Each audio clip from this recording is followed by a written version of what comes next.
Herbert Lotus, Derek Warwick in the Mugen. Then Mark Blundell, yet another Englishman. Suzuki in the revived footwork car ahead of Andretti 11th, Alesi 12th. Gerhard Berger down in 13th position, very unhappy with his car.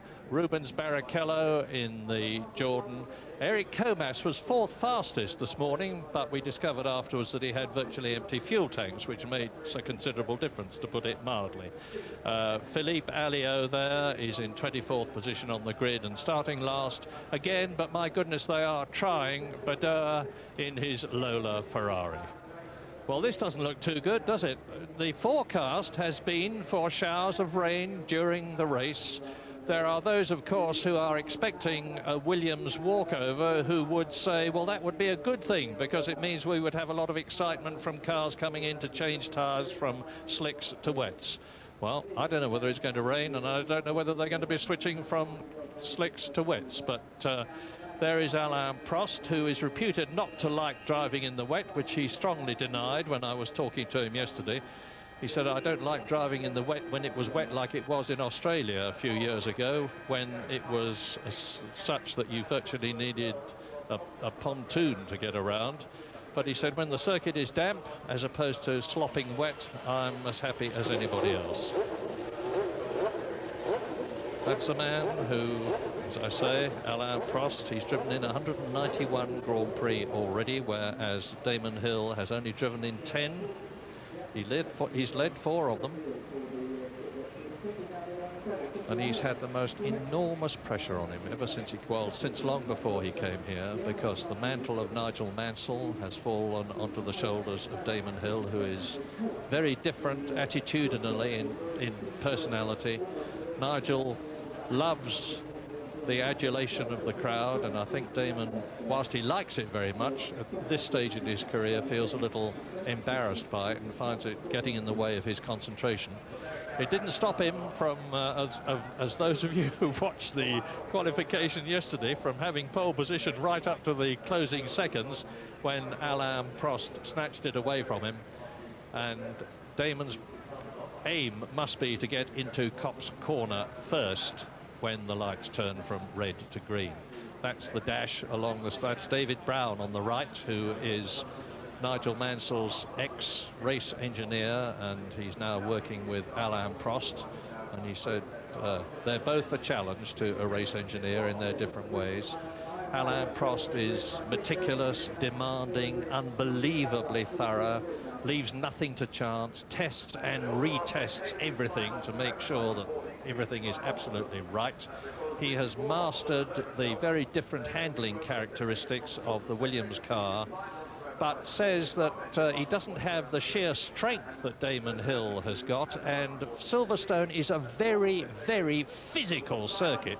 You have to take the car by the scruff of the neck and wring it to get the maximum performance out of it. That was something that Nigel Mansell was consummately good at, better than his teammate last year, Riccardo Patrese. And so now here is Michael Schumacher. He, as I said earlier on, is supremely fit. He's on a confidence high because he's already finished second in the San Marino and Canadian Grand Prix this year. He's 4th in the World Championship, just 4 points behind Damon Hill. He's got a very wieldy car, that Benetton Ford, which was designed by Ross Brawn and Rory Byrne and the rest of the technicians at Enstone, handles extremely well. It has the Ford V8 pneumatic valve engine, which the McLarens are using in this race as well, incidentally.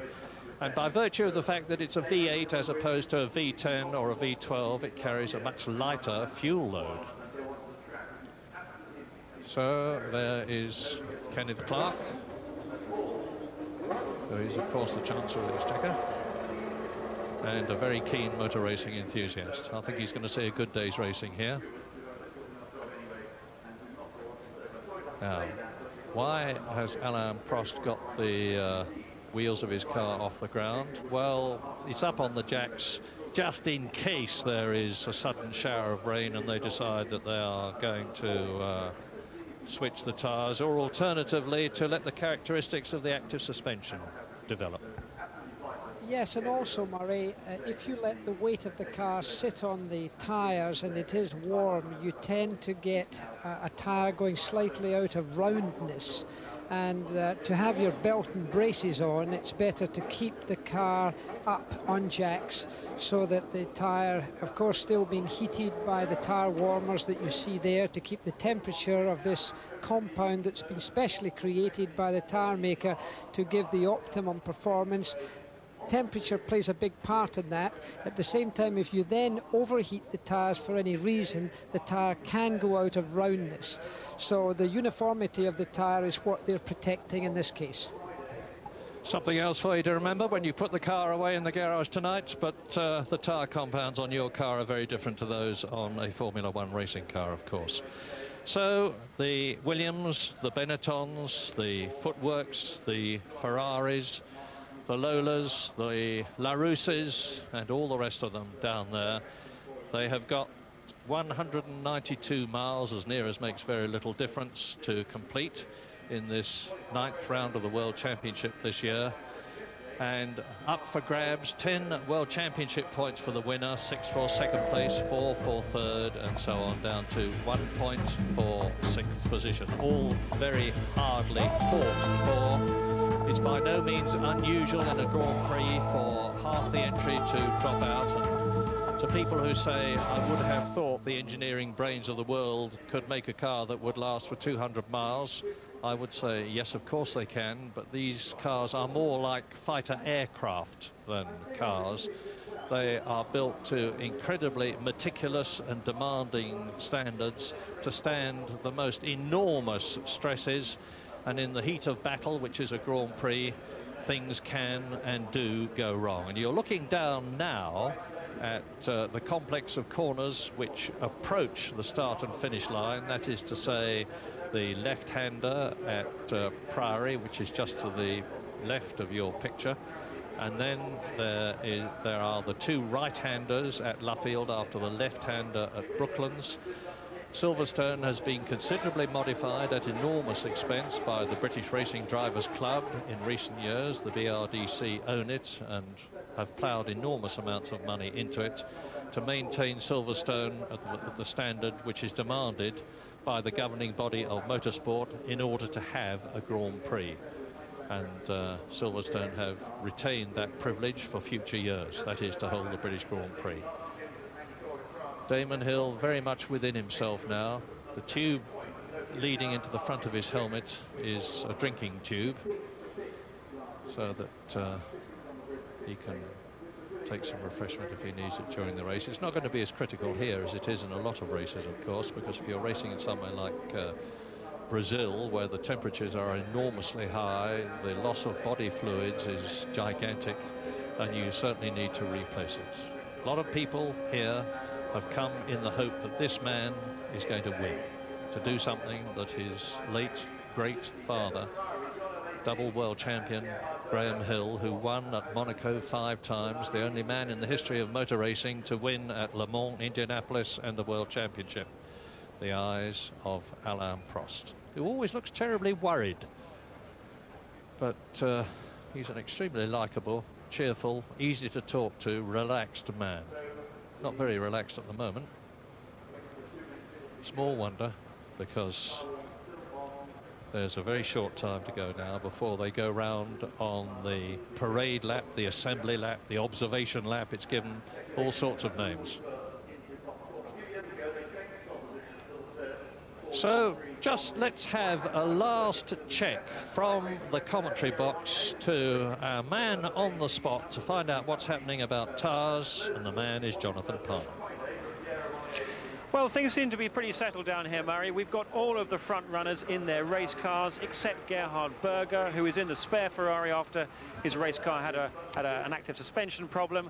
Tyre-wise, of course, they're all on the B compound, which is the softer of the compounds. I think we're going to see tyre stops for most people, but interestingly, the 2 that might not could be the 2 Williams cars, because they do have a performance advantage, as we know, and I think if they don't fight each other too much, there's quite a good chance that they could look at going through. But of course, the other tyre issue is one of whether or not we're going to have wets. The clouds are thickening up slightly, and I reckon there's a probably a 50-50 chance of some rain in the race, the way things are looking at the moment. The British drivers are generally feeling, I think, obviously apprehensive, but reasonably confident with their setups, with the exception of the Ligier duo. I spoke to Martin Brundle, who made the point that, of course, they've had very little testing time here with Ligier. He's not happy with his setup for racing, really, although he's qualified in that excellent 6th place. So I don't think we're going to see a strong showing from the Ligiers. I think it's going to rain. I hope I'm wrong in some ways. I hope I'm right in others, but irrespective of what I think, it will or it will not happen.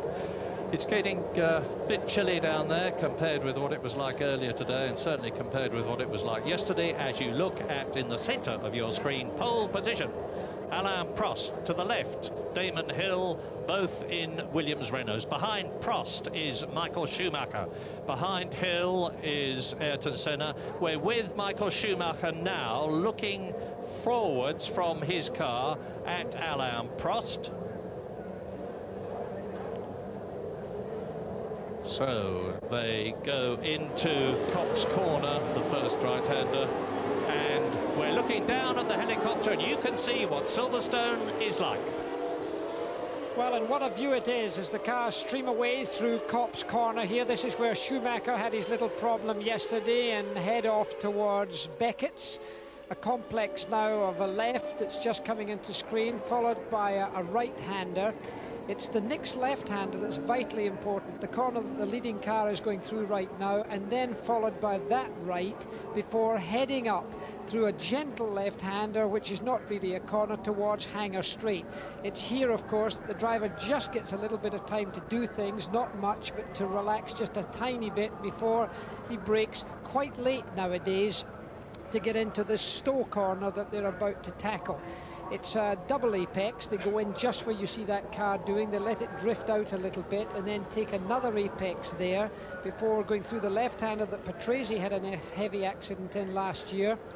Through the slowest corner of the racetrack, the second gear left-hander, very slow indeed, and from that point this is club corner, and they accelerate hard with their traction control all the way up to about 185 miles an hour before getting to Abbey Curve.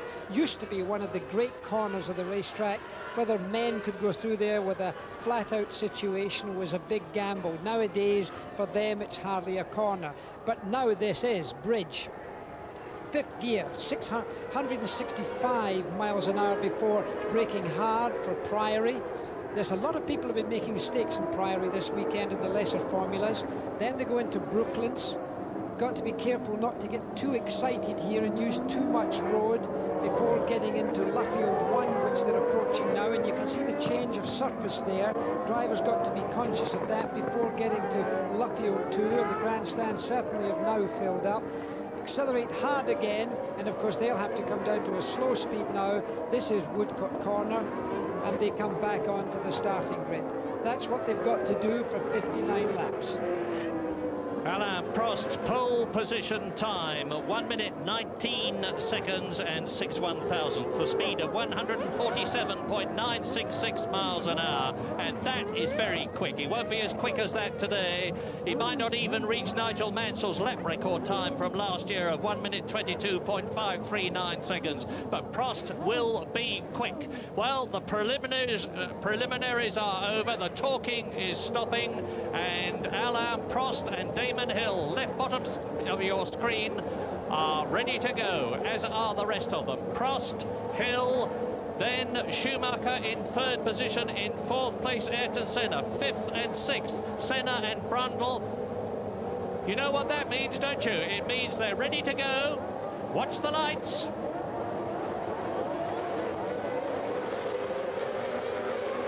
That's it, a super start by Damon Hill. Prost has got a bad one. Senna's coming up alongside the Frenchman, and Damon Hill leads into Copse. And up into 2nd place from 4th on the grid goes the incredible Ayrton Senna ahead of Alain Prost. Schumacher is 4th, and off That looks like Andretti off to me. He's done it again.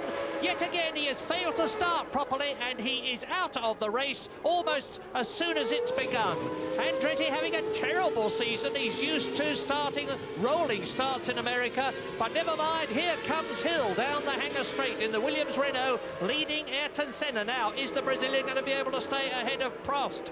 Because Prost has undoubtedly got more horsepower in the Williams Renault than Ayrton Senna in the Ford, although Senna, don't forget, is using the more powerful pneumatic valve engine from Ford, as the Benettons have been this season. But Hill is taking the opportunity to extend his lead, and Prost has got to get past Senna to get to grips with the Englishman. Schumacher is in 4th place, Brundle is in 5th place, Riccardo Patrese is 6th in the Benetton, and Prost is going to have a go as they come through to complete the first lap, but he's not going to succeed. They're into the left-hander at Priory and Brooklands, then the 2 right-handers at Luffield to the completion of lap 1 with 58 to go, and Patrese is closing up on Alain Prost with Brundle behind him. There's Schumacher in 4th position. So it is Williams Renault leading. It's McLaren 2nd. Williams Renault is 3rd. Then the Benetton 4th. In 5th position, there's Brundle. 6th is Patrese. 7th is Johnny Herbert. 8th is Alesi. 9th is Blundell. 10th is Alesi. 11th is Derek Warwick, and the rest of them go pouring through. A great start, Jackie. Very, very good for Damon Hill, because here he's got a situation which is fine, but we've got a shot of Andretti here having his problem in the very first lap. He comes into Copse and you got it right wrong, absolutely losing it in reverse through into the gravel pit. The race will be over for him. He cannot get out. Now, was touched by someone else or he went off on his own, we weren't able to see. But Damon Hill right now is gaining enormously with regards to the Prost situation by being ahead of Senna. Senna certainly doesn't want to let Prost through. But of course, one of the great things about Alain Prost is his intelligence. He has got the presence of mind to wait until it's the right moment to go for it with him, and he's not going to do it there. Senna was defending his position there by using the centre of the road going into bridge. He wasn't giving any opportunity to Prost to move over and get him. It's most likely that he will do it there. It's the more advantageous place. And Schumacher is closing up on Prost. We've got a great battle for 2nd position. We've got a great leader. It was 1.4 seconds at the end of the first lap, and Damon Hill goes through. Is he extending his lead over Ayrton Senna? Yes, he is. It's nearly 2 seconds now. So Damon Hill is easing away. There's the reason. Quickest lap, 133.4 miles an hour, as Prost goes for Senna, who will probably be taking a certain amount of sardonic satisfaction from the fact that he's holding his great rival back and letting Damon Hill pull away in the lead. The Englishman leads, Brazilian 2nd, Frenchman 3rd, German 4th, Englishman Martin Brundle is in 5th position, Italian Riccardo Patrese is in 6th place. Behind Patrese, Johnny Herbert. Alesi is 8th, Blundell is 9th, Berger is 10th, Warwick is in 11th place, and Rubens Barrichello is in 12th position, and he's gained several places because he started 15th. You're watching Ayrton Senna and Alain Prost. Well, Senna, who had problems getting the setup of his car right in the warm-up, seems to have worked the oracle, and you watch Alain Prost closing. Now, this is where he's going to make his effort. Senna knows and moves across with Prost. And that's Ayrton Senna in front. Now, Ayrton Senna is perfectly entitled to go anywhere on the circuit that he wants to, provided he does not blatantly weave his McLaren Ford. He is in front, so he can take the line. And if, in doing so, he can block Alain Prost, so much to the good as far as he's concerned. The other thing that Alain Prost will be thinking about is aerodynamics. The air behind his car gets spoiled, so therefore, as far as Senna's concerned, he's got no air problems, but Alain Prost does have air problems. When you're this close, your front wings don't work so much as he looks. He can't do it there. It seems to me that Senna's a little faster through here. He was faster through in the last lap. You can see that Alain Prost is losing a bit there, and he's therefore not getting the chance in this next straight, which is Hangar Straight, to slingshot Ayrton Senna. Although he gains on him, and Prost has to keep his eye on Schumacher. He's not a threat at the present time. He won't do it there. The best chance is into bridge for him, but whether Senna will give him the space is another matter. This, in the meantime, of course, has given Damon Hill. And there is Andretti walking back, very upset. It looks to me as if he may have been touched by another car, the anger that he's showing. Whether it was his own fault or another car hit him is, of course, still the same result.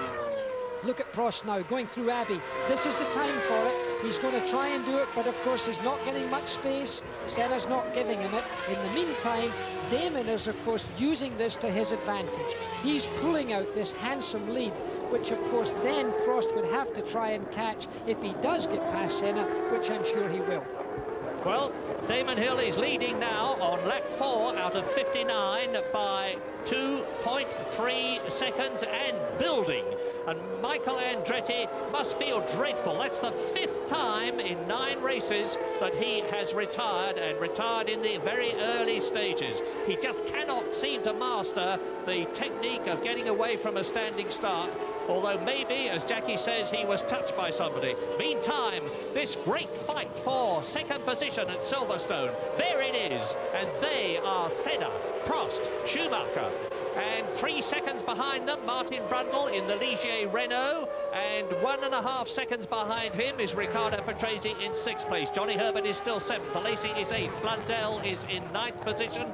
So the 2 Ligier Renaults are well up. Derek Warwick is still 10th, Barrichello is 11th, Gerhard Berger is 12th, and just let's enjoy this battle for second. Senna on the right, Prost in the blue and white and yellow Williams, behind both of them the yellow and green Benetton of Michael Schumacher, and Prost is going for it, and he's done it! He's done it! He hasn't! My goodness, he hasn't!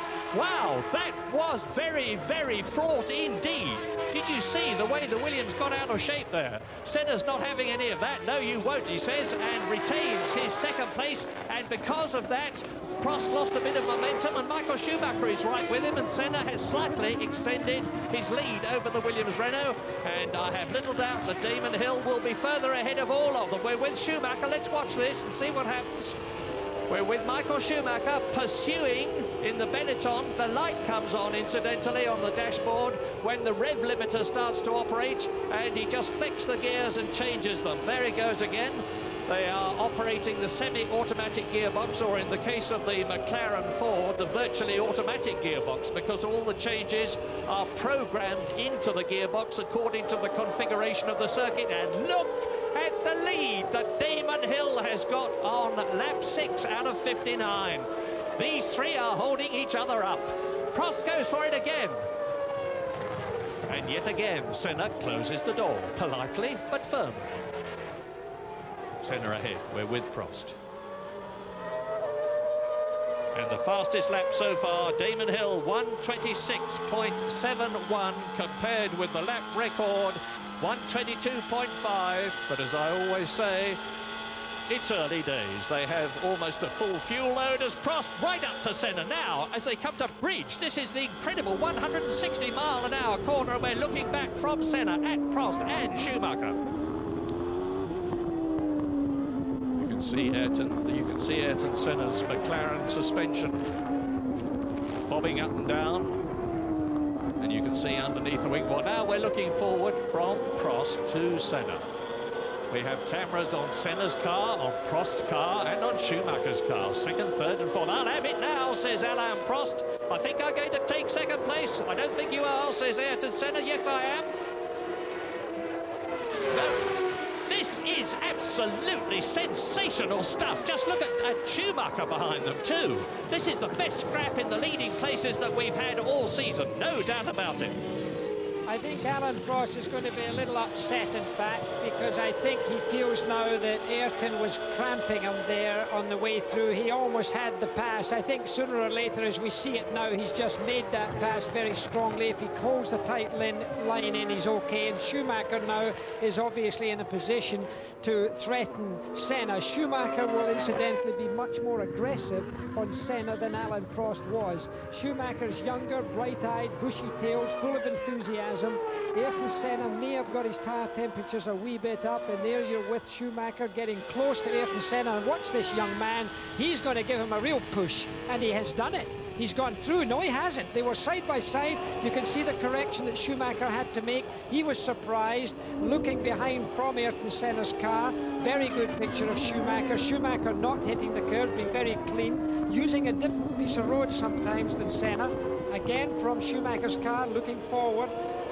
I think there's a reasonable chance he'll get Senna, but look at the advantage already taken by Prost. He's just in the distance. There he is there. He's a long way ahead.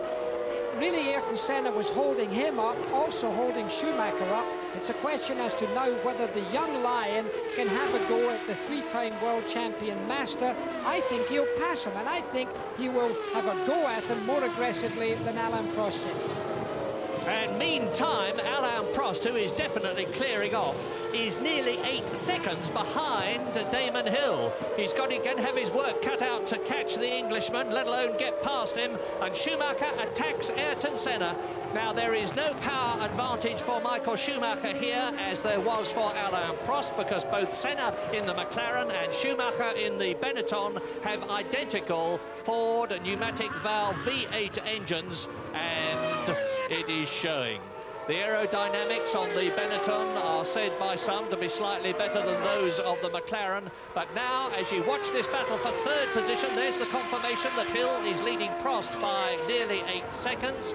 Brundle is still 5th, and he's 3 seconds behind this battling pair. 6th is Riccardo Patrese still. 7th is Herbert. 8th is Alesi in the Ferrari. 9th is still Derek Warwick. 10th is Mark Blundell. 11th is Rubens Barrichello. 12th is Gerhard Berger. And in 13th position, JJ Leto in the Sauber Ilmor. Another lap completed. Now, have we got time to draw breath? Not very much, because they're up to Cops Corner, 5th gear, at about 160 miles an hour. They hardly lift here, and you can see it's quite a steep corner. Now into 6th gear, approaching Maggots. And the lap times are coming down, 1:26.023 for Damon Hill, who's responded to the challenge, and he's actually still faster than Alain Prost, even though Prost has got past Senna and has a clear track in front of him. So now here we are, down Hanger Straight into Stowe Corner, very different from the old days. It goes right much longer than it did, then sweeps left into the Vale, a little drop, then they climb up to the 2nd gear left-hander as Michael Schumacher has a look. Now into the right-hand section of the corner, up into 3rd gear, 4th gear, 5th gear, 6th gear, building to 180 miles an hour for the sweep left at Abbey Curve. He's going to have a go at him here, almost certainly going into bridge. He's going to have a go. Can he do it? No, he can't. It's just too fast there. Senna's not giving him enough speed.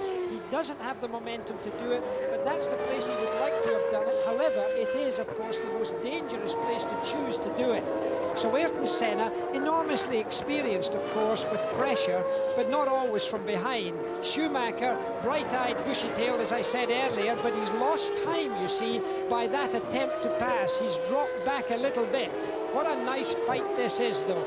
The young man with the professor in front, he doesn't want to give a place away. Both driving those identical Ford engines now. Since McLaren now have the latest engine, there is no excuse. And I think Ayrton Senna, by the way, is driving this car harder than Schumacher right now. If there was going to be a tyre change coming up sometime, I would expect it to be Senna's. And Damon Hill is extending his lead. He's now 8.25 seconds ahead of Prost, and this is Schumacher taking 3rd place as forecast by J.Y. Stewart. Schumacher goes through into 3rd position with a supreme passing manoeuvre, and Ayrton Senna, who has gone from 2nd to 3rd, has now gone from 3rd to 4th. Now, can Schumacher do anything about the Williams in front of him? I doubt him. Gerhard Berger, a very early tyre stop. And I'm not at all surprised. The Ferrari drivers have been having a lot of problems with their active suspension, and Aguri Suzuki walks in, so that is the 2nd retirement. He's walking in from Woodcote. Michael Andretti out at the start. There's his footwork, Mugen. of Aguri Suzuki being pushed in. We're on lap 10. We're up to 1/6 race distance already. Doesn't time fly when you're enjoying yourself? And Damon Hill is leading Prost by a decreasing margin. There is the Englishman. Well, he's got the best chance he ever had to win a Grand Prix. Derek Warwick has passed Alesi, and here's a replay of Schumacher going through and taking cleanly with no problem at all and no real resistance from Ayrton Senna, taking that third place. We're on lap 11 out of 59, and there is Gerhard Berger driving in, passed by Prost, and there is Schumacher in third position, fourth Senna. Senna is being caught by Martin Brundle now, and Patrese is being caught by Johnny Herbert. Marvellous. Johnny Herbert in seventh position is catching. There is the young Englishman, and Gerhard Berger looks as though he's going to retire. He's going very slowly indeed. Well, I wonder if Gerhard is ruining the day he said he would drive for Ferrari. He's left the most successful Grand Prix team in recent years, McLaren, to go to Ferrari, and money wasn't the only reason. He was wanting to get out from under the shadow of Ayrton Senna and strike out on his own again, and it looks as though he'd made the wrong move. But now you can see that Ayrton Senna is dropping well back. Now let's stay with Damon Hill. This is his opportunity, and already the Union Jacks are waving. Now, whilst we are clear, according to Prost and Hill, that there are no team orders, my understanding is that the drivers are allowed to fight each other until the last 10 laps, and then, in order to avoid problems like taking each other off and having neither of them finish, as you look back at Damon Hill, he is leading, and if he's still there on lap 49, if his car's reliable, we can hope from the English point of view that he is going to win his first Grand Prix, the British Grand Prix, which his father, Graham, sadly never did. And on lap 12 out of 59, Hill leads Prost, and he's going quicker than Prost by 8 seconds. Schumacher third. He's now 2.7 seconds ahead of Ayrton Senna. Fifth is Martin Brundle, as Gerhard Berger is dragged back into the pits, and he is the third retirement in 12 laps. And we're with Hill, and Damon Hill is starting to lap people now, and I'm expecting it to be Andrea De Cesaris. It is Andrea De Cesaris, who is in 21st position out of the 25s who started. So in the new Tyrrell 021, which has got a lot of development in it, they say, and it looks as though it's going to need a lot of developing, as Damon Hill has lapped it in just 13 laps, and he looks as though he's got a marvellous winning rhythm. Well, I think Alan Prost won't be giving this away, Murray. I think that Damon Hill's had a wonderful advantage, and it's almost been a little bit of a present for him that the Ayrton Senna saga went on with Alan Prost, but Damon has wisely taken advantage of it to the tune of more than 8 seconds.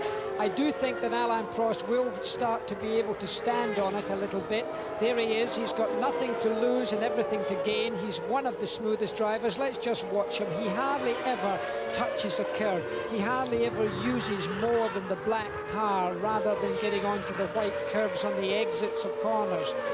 This type of driving of precision, Prost is the master at.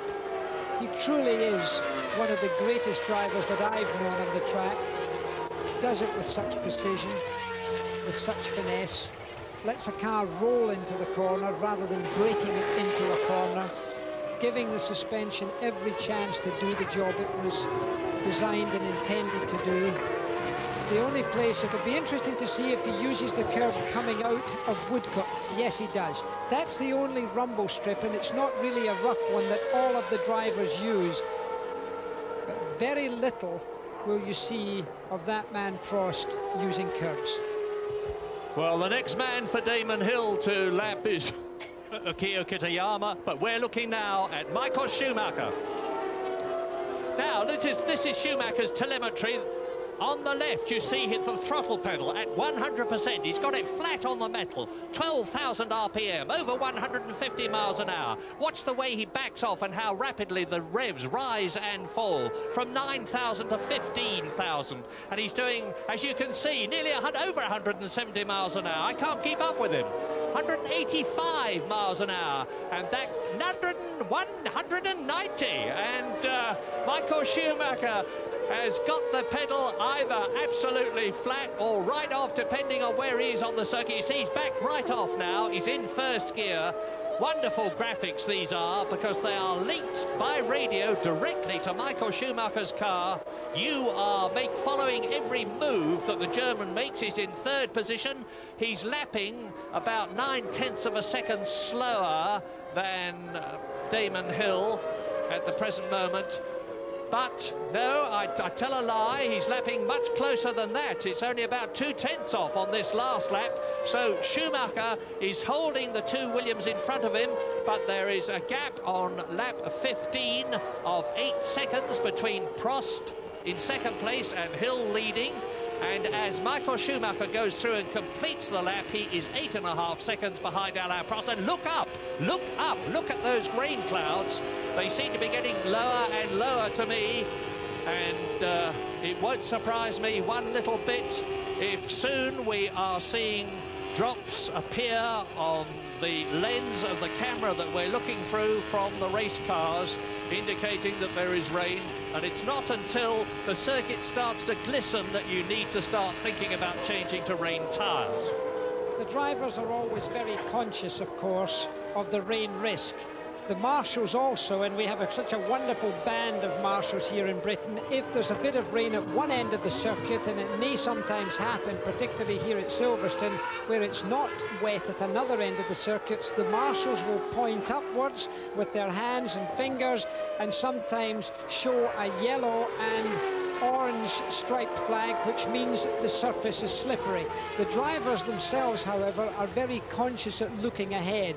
It's part of the tremendous consumption that the driver has to have optically going to his brain to be able to understand what's going to happen up front in order to handle it correctly. De Cesare is there being lapped, of course. We saw him being lapped by Damon Hill as he was lapped by Alain Prost. Now he is being lapped by Schumacher as they go through past the pits. Schumacher there coming with the heat coming off the tarmac into Kopp's corner. He uses quite a lot of curb, does our young Michael. As he came out of there the last time, I noticed, was using a lot of curb as he heads now towards this difficult corner. And here you saw the picture now is Martin Brundle coming through. Martin Brundle, a very experienced driver, very mature driver, a canny man from Norfolk, King's Lynn it is. Enjoys his golf and his shooting. Martin Brundle, a man that's sometimes almost too nice, Murray, to be a racing driver. Well, he's certainly nice enough to be challenging Ayrton Senna now, because Martin Brundle is rapidly gaining on the Brazilian, and he's only 2 seconds behind him on time, and you can see the distance for yourselves as they exit the Vale and go into Club Corner. And Martin Brundle, who has already had a third place, a couple of fifths and a sixth this year, and is fifth in the World Championship, is on a charge. And behind him is Riccardo Patrese, the yellow and green car. And on lap 16 out of 59, Damon Hill continues to lead his teammate Alain Prost. Damon is on his 17th lap. Prost is 8.5 seconds behind him. Damon Hill is maintaining the gap beautifully. He's probably talking to his pit all the time. He's just gone round in 1 minute 25.2, and that is just a whisker off the fastest lap that Prost has done, as we look at Thierry Boutsen, and behind him Pierluigi Martini, who is returning to Grand Prix racing, driving for Minardi in the white car, number 24, and he is about to be lapped by Damon Hill, and Martini is in 18th position. So on lap 16, Hill is about to lap the 18th and 17th men. Pierluigi Martini and Thierry Boutsen in the Jordan Hart, which is made within sight of the gates of Silverstone, and straight past goes Damon Hill, and Boutsen. He's just taken the two of them. And of course, every car that he can put between himself and Alain Prost is going to help his progress towards his first Grand Prix victory. And what a victory it would be if it happened here at Silverstone at the British Grand Prix. Another lap completed. Well, we've seen what happened to Michael Andretti from an outside point of view, but Jonathan Palmer, I think, can tell us more about it. Jonathan? Yes, Murray, I had a quick word with Michael, who, as ever, came straight back to his pit and faced the press. I don't know how he has the courage to do it. And he said it was really a racing accident. He said nobody touched him. He got wide, his tyres were cold, the back came round, and he got on the marbles, he lost grip, and then ultimately went off. A little bit more action. It seems that Gerhard Berger had an engine problem. The engine didn't sound too clever. Good to see Martin Brundle actually going better than even I think he thought, because he made another change to the setup in the quest for every improvement prior to the race, after the warm-up. So that seems to be working, but some good news is that the clouds do seem to have been keeping away, and I don't think we're going to see any rain for the foreseeable future anyway. That's good news. Good news for Damon Hill, especially. He's maintaining the gap, despite the fact that Alain Prost has just made the fastest lap of the race, 1 minute 25.180. And that is about 2.5 seconds off the lap record. You're watching the Frenchman now, the most successful driver in the history of Grand Prix racing, with 49 wins behind him, striving for a 50th here at Silverstone. I held the record of 27 Grand Prix victories, Murray, until Alain Prost beat me in Portugal, and I, in fact, was at that very race, commentating for American television, and it was with some pride that I saw that. This is, by the way, another battle that's taking place right now. Derek Warwick is under some pressure from Blundell right now. Warwick, in fact, has been much higher and has been passed systematically by Johnny Herbert and then by Martin Brundle, and is now under threat by Mark Blundell. But just going back to Prost again, this could be his 50th Grand Prix win this weekend if he does win it, but I'm sure Damon Hill is going to try and avoid that. Yeah, what a battle this is, because Derek Warwick is going better here in Silverstone than he's gone in most Grand Prix. He nearly got 6th place in South Africa this year until on his return to Grand Prix racing he spun out in the wet on the closing stages.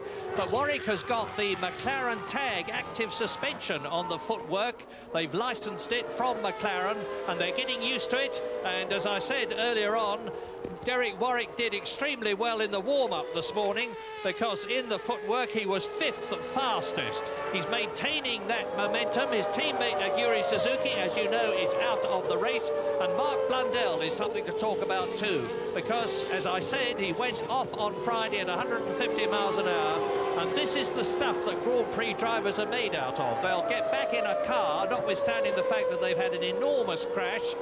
And Mark Blundell had problems in the warm-up yesterday, but he's not letting that bother him at all. He is now in 9th position behind Derek Warwick, and you can see the battle for yourself, with, I think, Blundell using the superior power of his V10 Renault engine, closing up on the footwork of the enormously experienced Derek Warwick.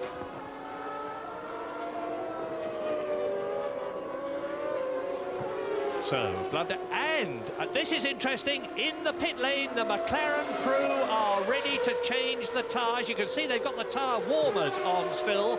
So, since they've got to take those off, we're now on lap 19, which is, as near as makes no difference, 1/3 distance out of 59 laps. Is the man who comes in going to be Ayrton Senna? Of course it is, because Michael Andretti is out of the race, and Senna is now catching Luca Badoa, the Italian, who is in 19th position and is about to be lapped by the flying Brazilian in the McLaren Ford. And the Lola is going better here at Silverstone than it has at a lot of circuits this year. And we're with Senna. That was him surging past Badoa's Lola. The team suffers from the disadvantage of not being able to test at British circuits. It's officially an Italian team, the Scuderia Italia, and because of that they are only allowed to test at Italian circuits between Grand Prix. So Ayrton Senna, there he is. He has now signed for the McLaren team for the rest of the year. That's good news, and I wonder how long it's going to be before he comes in. Now, Ayrton Senna will be looking for his signalling board, and that's it. Place 4, lap 39. You're 11.8 seconds behind, is the information he got. Visual confirmation of the information he will have received on his pits to car radio. And Senna is quite a considerable talker, they tell me, on the pits to car radio. Always saying, how far behind am I? What is my lap time compared with the man in front? Is he showing any signs of coming in? And this is a brilliant workman at work. 3 times world champion Ayrton Senna in his 151st Grand Prix, and he is 13 seconds now behind Michael Schumacher.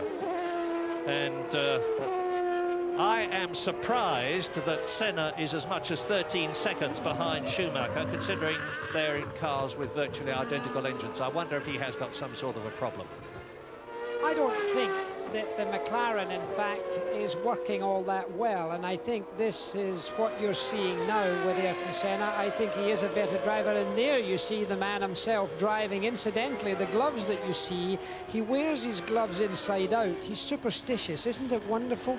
Even with the skill and the knowledge that he has about motor racing, he has a superstition, and he wears those gloves inside out. He's always had it that way, and he doesn't want to change anything. You can see the kickback through the steering there, over the bumps mainly. You don't want to be using the steering wheel a great deal. You want to be feeding it in. It's almost fingers and thumbs rather than sweaty palms when you drive a racing car. But you do have to hold on a little bit. There's a lot of steering effort in there. Look, he took his hand right off there to have, look, relaxing. That's a good time to do it. I would have expected him to do it just after this complex, however, in Hangar Straight, rather than approaching Beckett's, which is fairly difficult. Now, let's see if he does it again. There he goes. That's him just relaxing. You can sometimes, he did it with the other hand as well. You can sometimes get cramp when you're doing that. Look how close he got to the corner there. That's mind management. That's presence of mind to be able to do that in such a calculated way. Be relaxed mentally. So that, I think, is the essence of Ayrton Senna's knowledge and experience. Of course, he's led by a tremendous team as we're getting it. And there's the team leader himself with Mika Hakkinen standing next to him. Is, of course, Ron Dennis, president of McLaren International. And, of course, and there's Alesi into the pits. Alesi's come back in. That's the rather... There he's off now. Yeah, his teammate, of course, Gerhard Berger, is out of the race already, and it looks as though Alesi is. No, out he goes, and Harvey Postlethwaite, who is one of the top men at Ferrari, said just before the race that neither driver was at all happy with their car. Well, Jean Todt has joined Ferrari from being team chief with the victorious sports car Peugeot organisation, and everybody who follows Ferrari will be hoping that he's able to do something for the team. Now, here's a man with a problem.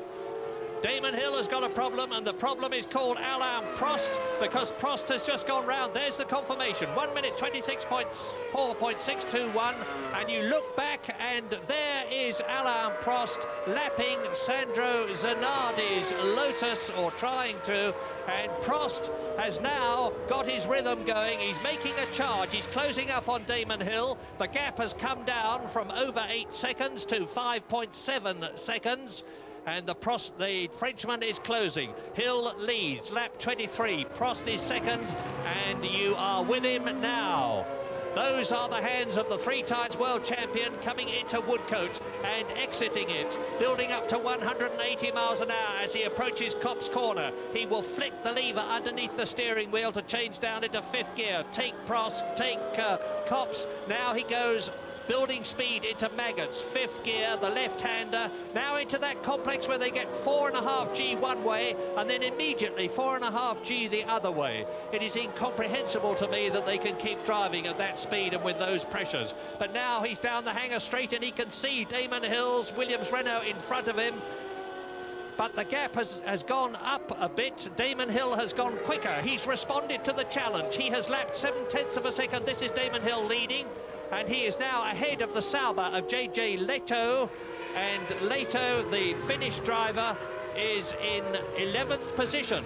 So Hill has lapped everybody up to 11th position as Prost closes now on Leto.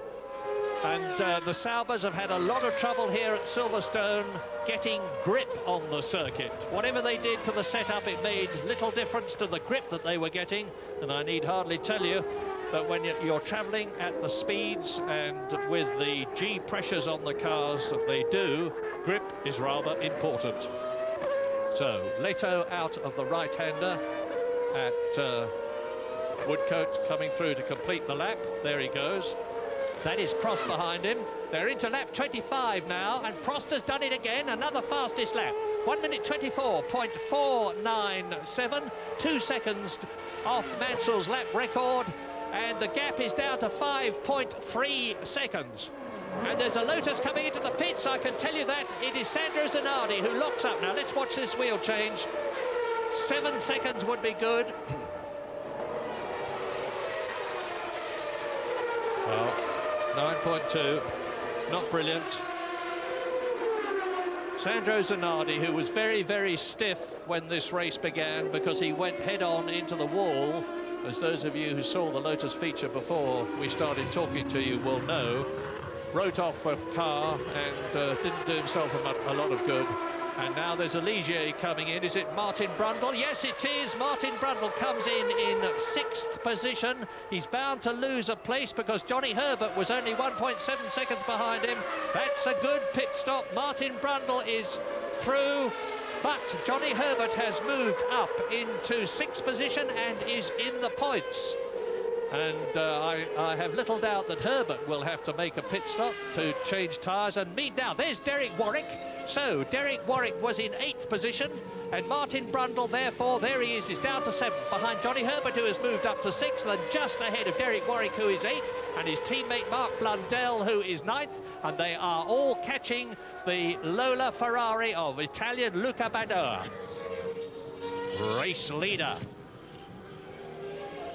So this must be Senna coming in. This must be Senna coming in.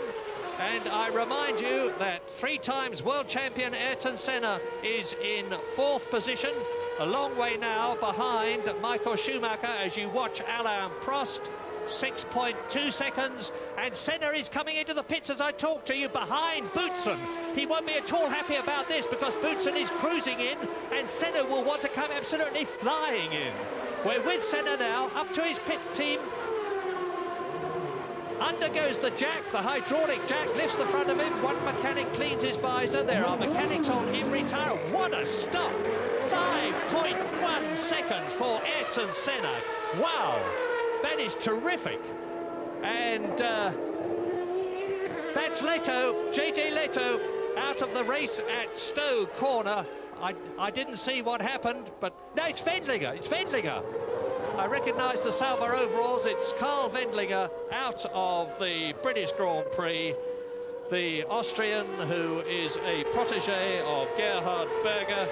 That's the 7th time he's retired this year. And meantime, Ayrton Senna is back, and Mark Blundell has come into the pits and out again for tyres. Now, let's have a look and see what happened to Karl Wendlinger. That's what happened to Karl Wendlinger, straight into the tyres, which proves the point of putting these literal shock absorbers in front of the breeze block wall and behind the gravel trap as Schumacher comes into the pits in 3rd position. Fastest time we've had so far, 5.1 seconds to Ayrton Senna. And is Schumacher going to lose time here? Well, he's lost 0.4 of a second as he lights up the rears and goes for it down the pit lane.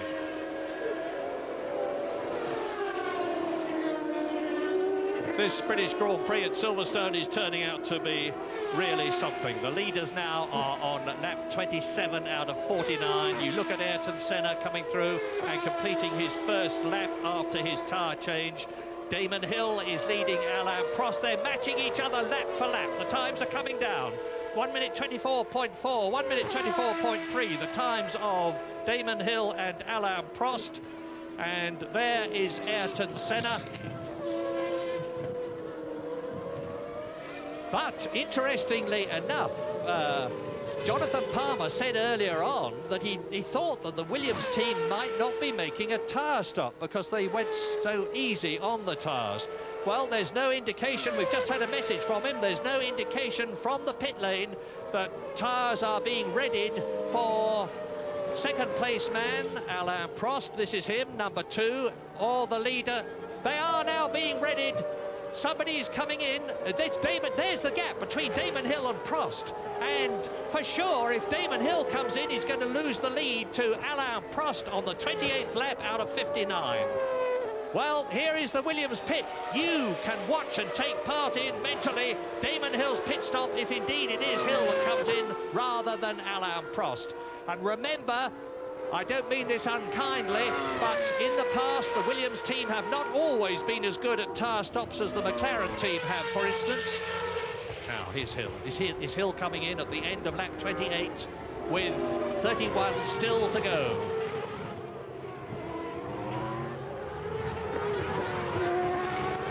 I'm watching to see if there's any sign of Damon Hill peeling. Well, he's going through. Damon Hill is going through. Now, what about Prost? Well, he must be past the pit lane entry point. I'm looking for him coming out of Woodcote. Damon Hill goes through into his 29th lap. Jonathan Palmer, what's going to happen? Well, I'm pretty sure it's going to be Prost, Murray, because Hill has got a no entry sign on his pit board, which I'm sure is to ensure that we don't get a repeat of Canada. I think Hill will be told to stay out whilst Prost comes in. Let's see. Right, we'll do just that. Damon Hill leading Alain Prost on lap 29 out of 59 by 6.8 seconds. In third position, Schumacher. Fourth is Prix, who has moved ahead of Herbert. Fifth. Down to 6th has gone Senna after his tyre stop. Brundle has stopped for tyres is 7th. Blundell has stopped for tyres is 8th. 9th is Warwick. 10th is Alio. 11th is Leto. 12th is Christian Fittipaldi. 13th is Barrichello. And in 14th place, Jean Alesi's Ferrari. So now, what? They're all ready. They're all ready. You can come in any time and change those tyres. They are saying, but no one is doing it. Alain Prost isn't doing it, but Patrese is. He comes in 4th position. And Johnny Herbert sweeps into the pit lane ahead of Riccardo Patrese as we look down on the Benetton, and he lights up the rears. Bags of horsepower. They've got about 750 horsepower under their right foot, these drivers. Thierry Boutsen is being caught by the Williams. And Alain Prost is in fact coming into the pits. He's in the pit lane right now. Now let's listen to Alain Prost coming in. He's dropping down the gears very automatically. When he brings it in, he'll knock it into neutral. And let's try and listen to that engine. I can't hear the engine right now, but it idles at 3,000 revs. Alain gets a little more nervous than Damon Hill on this respect. When he puts the foot on it, he's got to go right to the floor right now. Easy acceleration out of there. 8 seconds, which is rather a slow pit stop in comparison to the McLaren, but it was very important for him to keep the revs up. He was pulsating the revs earlier this season, and if you recall, he stalled the car in the pit lane in Monaco, and he did not floor it when he left. And the idea is to keep them at least 3,000, which is the idle speed, and then put the pedal to the metal all the way when you leave the pit stops to give the engine a good clearance out. But there he's got new rubber on right now, wiping his own visor there on the way down. Now, Damon Hill should come in on this lap because Prost is out on new rubber. That will give him an advantage, and Damon Hill will want to minimise that advantage by coming in immediately after Alain Prost. Prost's pit stop is out of the way. I remind you that it took 8.02 seconds, and Damon Hill is coming into the pits. We are into the pit lane now with race leader Damon Hill on lap 30 out of 59, and the target time for the Williams team to beat is that of Alain Prost tyre stop, 8.02 seconds. Stop with Damon Hill now. Start the clock. The board from the lollipop man in front of him is telling him to keep his brakes on, and that's it, 7.6. And that means to say that Damon Hill has actually gained 4/10 of a second. And there is Prost. As Damon Hill exits the pit lane, Alain Prost comes down to Copse Corner, and he's going to be just a few seconds behind Damon Hill. But where Alain Prost took the lead on the pit stop in France, Damon Hill has retained it here at Silverstone, and that's great news for the Englishman. There is the Frenchman, Alain Prost. Schumacher is 19 seconds behind him. We're looking back at the London Rowing Club colours of Damon Hill, and that is Alain Prost in second place. That is the gap between them. And the battle is joined. 29 laps to go. Schumacher is still in third position. In fourth position, it's Senna. Fifth is Brundle. Sixth is Patrese. Seventh is Herbert. Eighth is Blundell. Ninth is Warwick. So Hill, Brundle, Herbert and Blundell and Warwick are all in the top 9 places on lap 31 out of 59. 5 English drivers in the top 9 in the British Grand Prix, and I can't remember going back a long way when we had 5 British drivers doing as well as that. Damon Hill, place 1. Listen to your radio. There are 28 laps to go. I don't know whether that means listen to your radio or switch your radio on or switch your radio off, but he will. That's the important thing. Derek Warwick, he's left his radio on, and Derek Warwick is about to be lapped, and Derek Warwick is in 9th place, and he's about to be lapped by the second place man here at Silverstone, Alain Prost. I look at the sky and I can tell you that the clouds we were worried about have lifted, and it looks as though we will not be having rain, as Alain Prost with 1:23.889 is now 1.3 seconds off Nigel Mansell's lap record as he surges past Derek Warwick on sheer power. Derek has a V10 Japanese Mugen engine, and look at Damon Hill on the right, Alain Prost on the left. It's getting closer all the time, and this is where Alain Prost is reaching right down into his reserves of experience of his 191 Grand Prix, and saying, I'm going to claw you in, Damon Hill, and I'm going to get past you and take the lead in the British Grand Prix. Well, we'll see. That's the left-hander of Prix, the left-hander of Brooklands. And that is the position on lap 32 out of 59. Just 3.3 seconds now, 3.4 seconds between Hill and Prost. Schumacher holding a watching brief, hoping that if he does what Ayrton Senna always does in this situation, and Senna is fourth, keep up the maximum pressure he can on the cars in front. One of them may strike a problem which would enable him to gain a place. That's Hill. You'll probably see Prost's car as he turns in. Well, he's taking either Katayama or De Cesaris. That was the Tyrrell 021, and it was Andrea De Cesaris. Both the Tyrrells are still running, Katayama and De Cesaris. They're both well down, but they're still running as Damon Hill goes into the Vale. Well, he's lapping people, but Prost is lapping them just as quickly. Senna is the man who is famous for his overbearing, forbidding passing tactics. Now, there is Hill. Behind him is Katayama in the Tyrrell. That is Prost in second place. The gap between them is about 3 seconds between Hill and Prost. That's Katayama from Prost's car.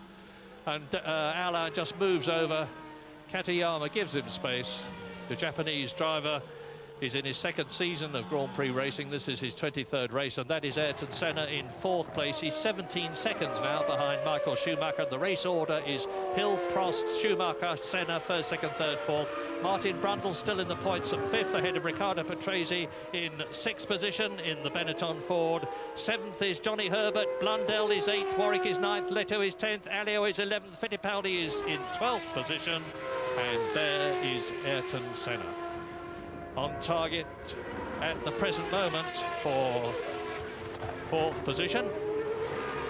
3 points.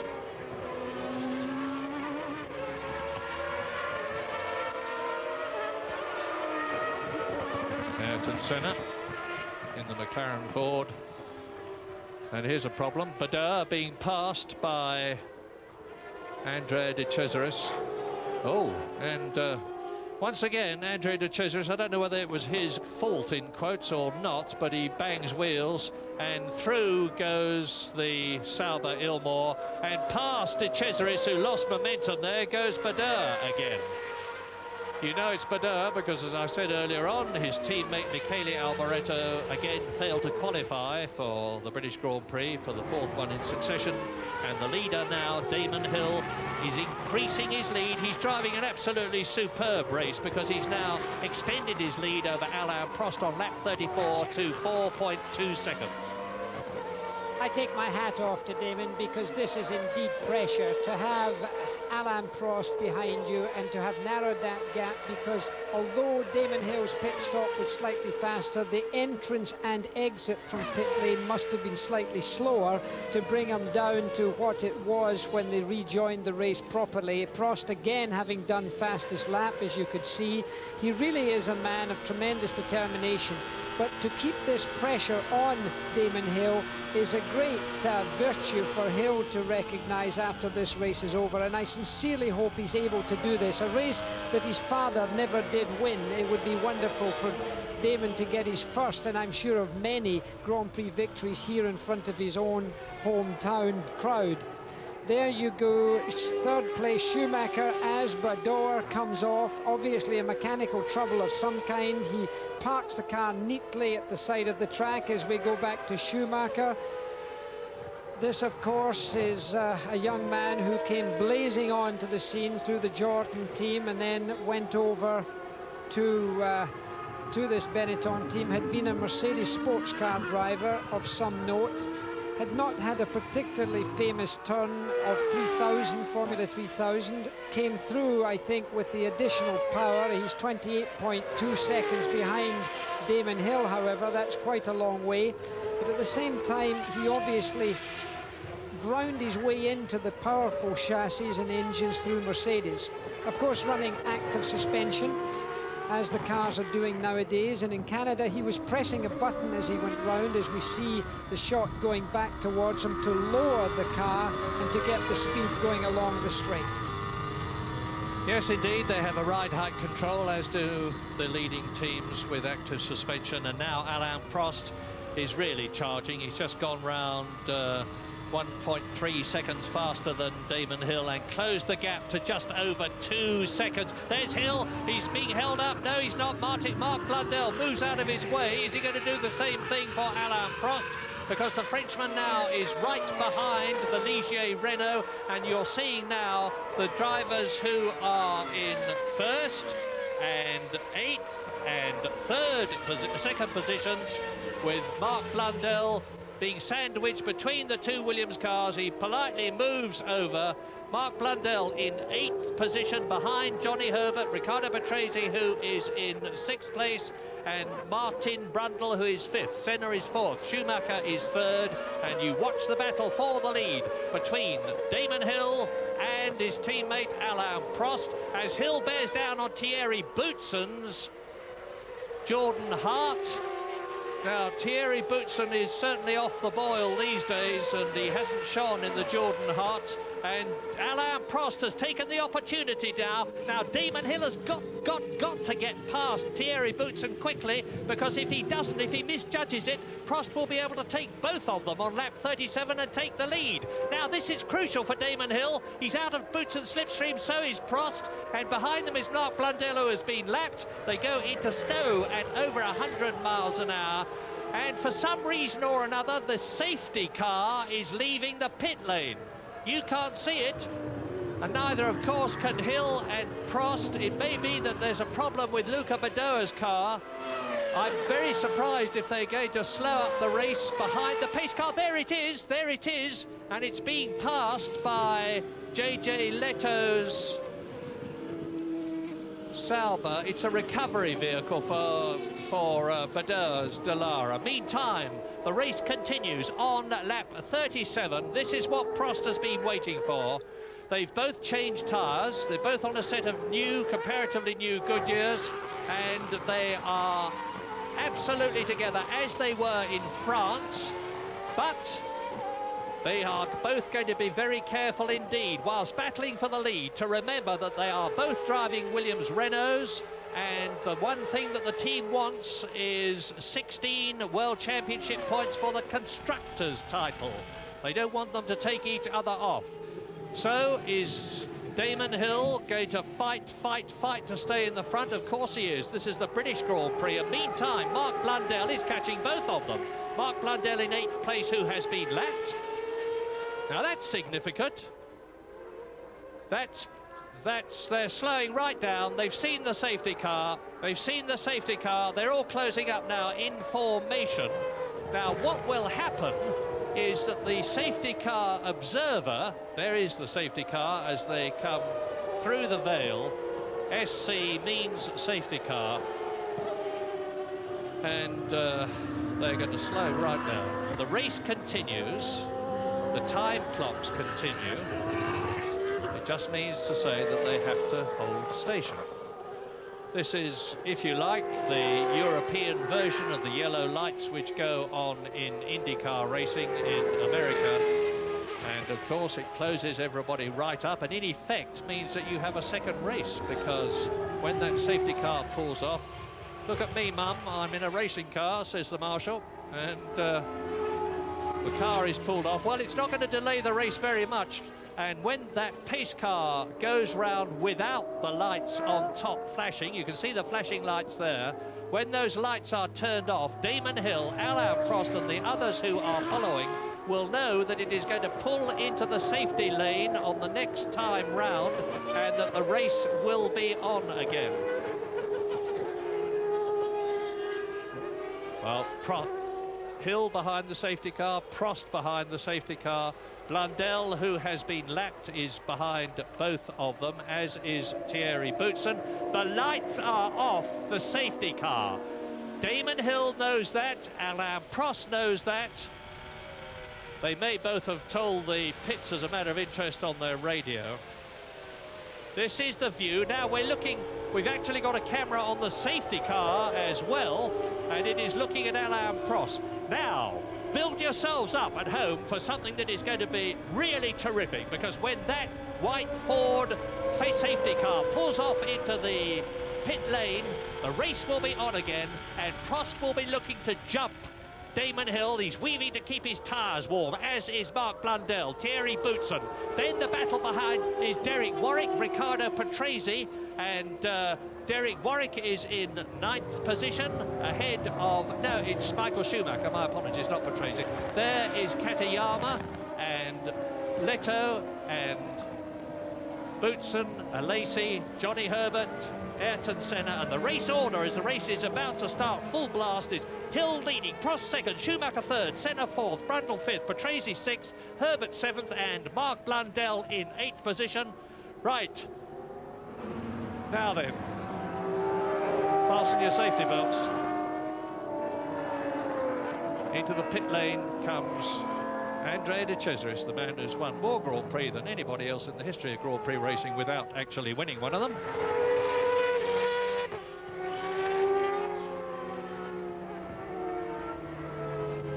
Right. Now then.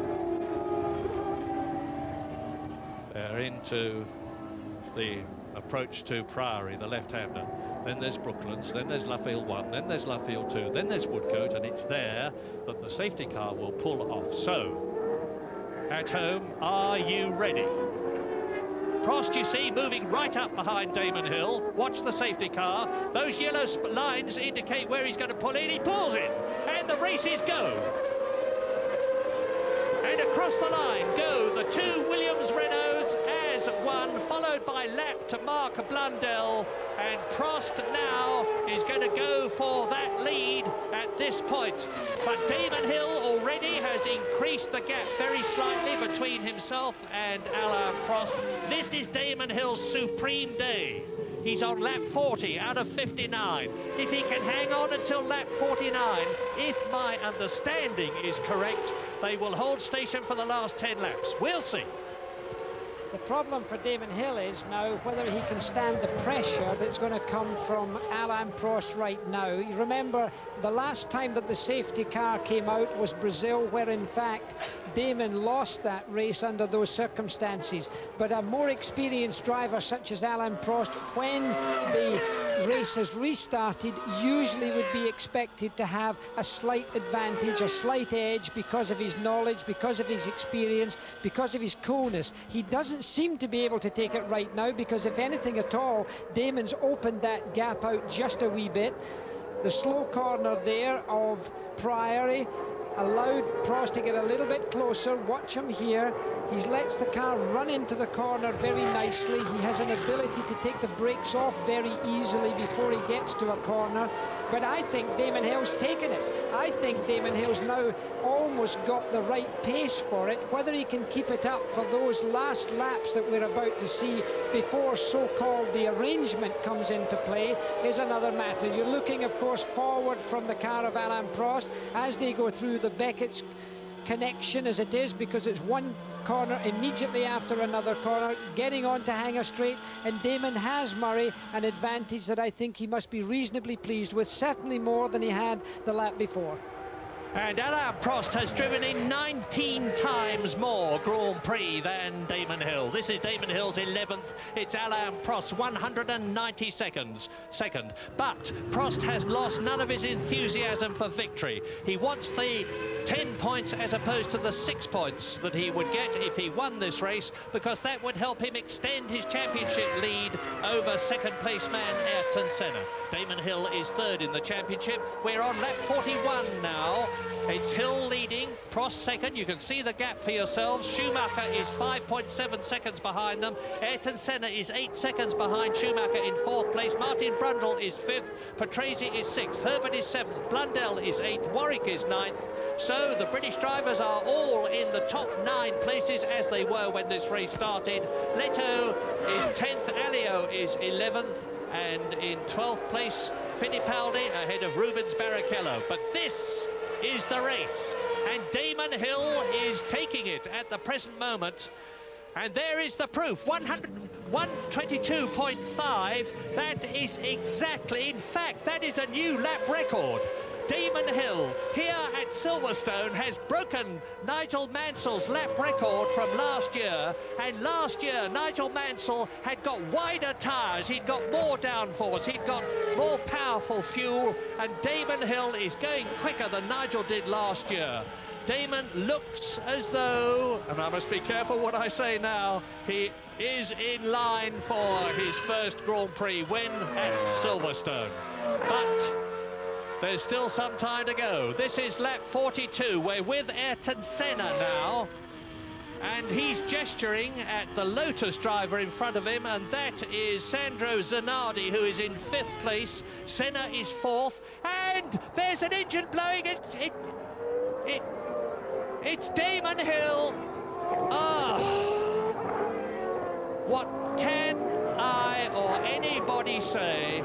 Damon Hill's Renault engine has expired on lap 42 of the British Grand Prix, and the Englishman is not going to win.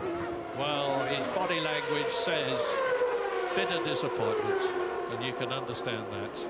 Alain Prost goes into the lead, 7.3 seconds ahead of Michael Schumacher, as Frank Williams impassively looks at the bank of television monitors in front of him.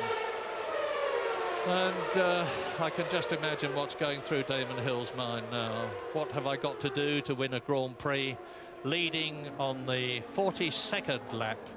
And if there's one thing that the Renault V10 engine is famous for, it is reliability. And you can see, well, and still Damon finds time to wave to his fans. He must be nearly in tears, I should think. Well, there's a support, but Damon would have been far happier if he could have been seeing those Union Jacks, and Zanardi is out of the race as well. So that brings the retirements up to 8 of them, and Damon's got the sad task with Georgie, his wife, in the garage, her face nearly as sad as Damon Hill's. Well, Damon's time will come. He has been so close. Engine lets go, most unusually, as 93 British Grand Prix. And now he walks in on lap 44.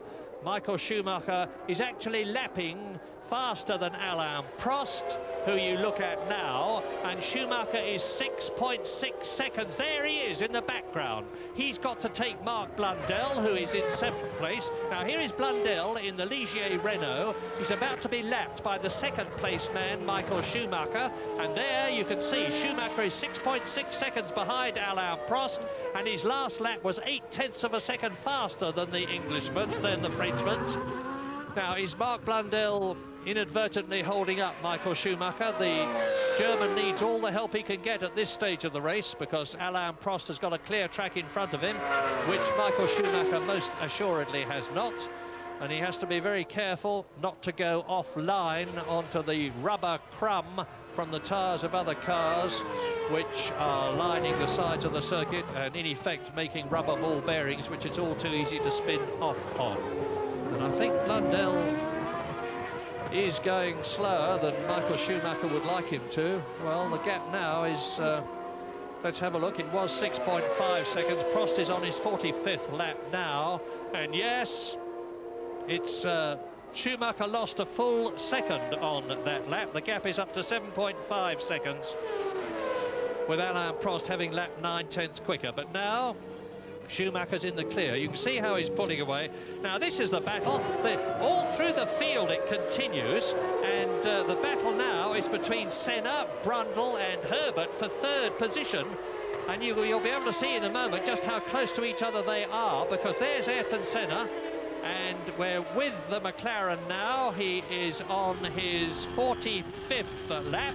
He's a couple of seconds and less now in front of Brundle, who is 4th, Herbert, who is 5th, Patrese, who is in 6th position. Now, there is Senna.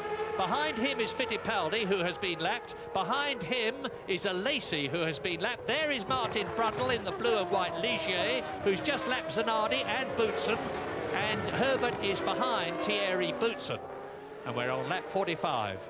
Now this is Senna's opportunity to pull away a bit, because there's lots of traffic, as Rubens Barrichello, who is in 13th place now, goes through in the Jordan Hart up towards, out of Club Corner, up towards Abbey, into Bridge. That is Ayrton Senna, and the Brazilian in the McLaren is in 3rd position.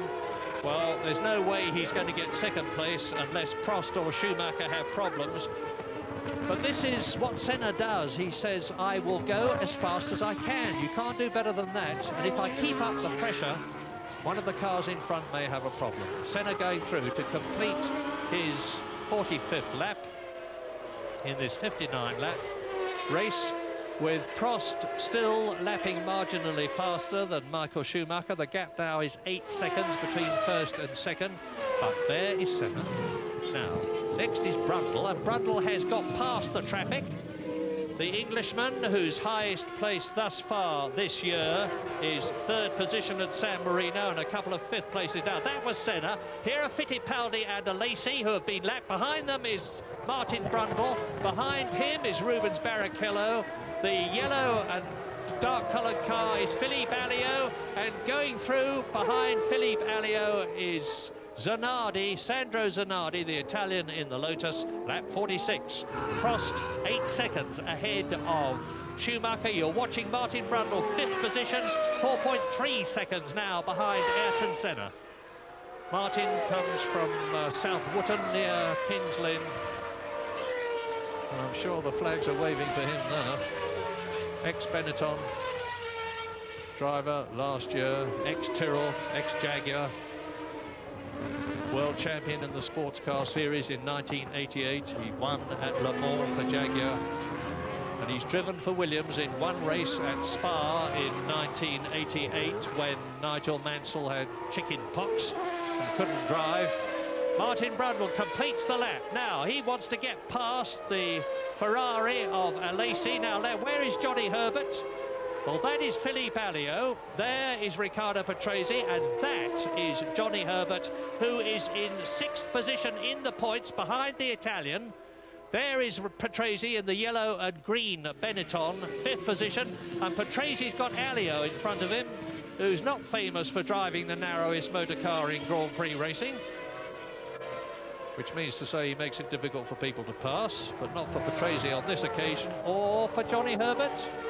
Well, Alio dives into the slipstream of Riccardo Patrese's car to pick up some revs, and in the process holds up Johnny Herbert, as Martin Brundle on the left in the blue car is still stuck behind Alesi and Fittipaldi. Now, once again, Christian Fittipaldi is driving a fine race. He's in 10th position in the Minardi Ford. He's holding off Jean Alesi in the Ferrari. And Fittipaldi's car was not tested at all at Silverstone because it is an Italian-based team. And they have very little money, and they do no testing between races. They have to do all their testing at races. And Schumacher, while you're watching this, I've been watching the times between Schumacher and Prost on lap 48. They're down to 5.2 seconds. That's because Schumacher has just gone round 1.3 seconds faster than Alain Prost in the lead. Now, is the Frenchman just driving a canny race and calling it? I would be surprised on lap 48 out of 59. Well, he has a way of being able to pace himself probably better than most other drivers, and I think he'll be watching that pace very carefully. Some of that may have been while we were watching the progress of Schumacher. It may have been that Prost had some traffic to deal with.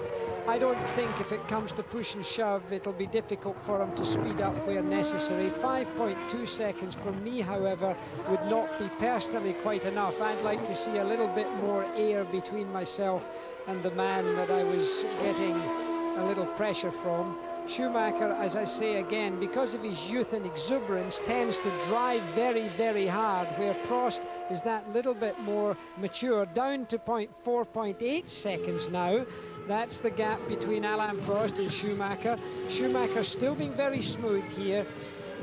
For his age, he's extremely mature, and there you can see both cars. Prost was actually cocking his head over just as he came onto that straight to see if he could see Schumacher's car in his rear view mirrors. Schumacher coming through there, that Stowe corner, double apex. There you see Alain Prost, slowest corner of the track, down to second gear. Schumacher, I believe, is a great star for the future. We're going to see a lot more of him, because I don't think Alain Prost will race for so many more years. Whether Ayrton Senna races for a lot more years to come, who knows? But you have to look to see who's going to take over the mantle. The mantle at the moment looks as if it would be taken by this man. Lap 49. 10 laps to go, 4.8 seconds at the end of the last lap between Alain Prost leading and Schumacher, who is going faster. Half a second faster on the previous lap. The young German charging. As I've said before, he's got an incredibly mature head on his young shoulders. He got a good training with Mercedes-Benz. Alain Prost has just lapped Tokyo Katayama in the new Tyrrell, and the gap is 4.6 seconds, and once again Schumacher has gone faster. Only 0.2 of a second, admittedly, but with 10 laps to go, it's going to be very close there. We're looking back at Michael with the drinks tube sticking in the front of his helmet. Look at the G-forces affecting the position of his head as he goes round the left and right bends, with that 750 plus Ford V8 engine punching out the power behind him. He goes through and takes Katayama, who you have seen Prost pass already. Now, there's Prost, there's Schumacher. That does not look like 4.6 seconds to me. That looks like less than 4.6 seconds. On lap 50, 9 laps to go. Damon Hill has the consolation, although I don't think it will be much of a consolation to him, of having broken the lap record of Nigel Mansell before he sadly went out on that 42nd lap with a blown engine, and Michael Schumacher is going for it. 1:23.2 his last lap, 1:23.4 Prost last lap. Prost the right side of your screen, Schumacher the left, as they come out of the Luffield series of corners into Woodcote to complete their 50th lap with 9 to go, and Mark Blundell has spun it to a standstill but rejoins 7th position. Mark Blundell in the second of the Ligiers. And he did that at Priory Corner, which is the fast third gear left-hander before Brooklands, as you watch Michael Schumacher in the Benetton Ford.